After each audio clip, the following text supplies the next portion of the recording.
ওরা কি রে খালি মুখ তো কাঁচা এক সাইডে হ্যাঁ কাঁচাই খাওয়াবে হ্যাঁ কাচ্চাই খাবো ঠিক বলেছেন মা তো অতই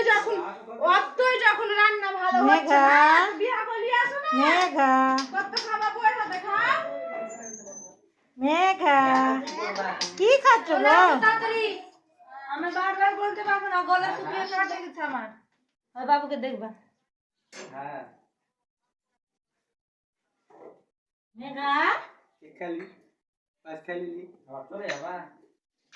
বেশি উলুর ধুনি পড়লো কি না সমস্ত বাজলো তাতে ওই কাঁচলা রোদ খিদে লাগালো শোনা মেঘা পয়সাটা খাই নিতে হবে মেঘা বলা বলা পয়সাটা উঠিয়ে ছোট আছে বুঝতে পারে না না বলা এমন না কথা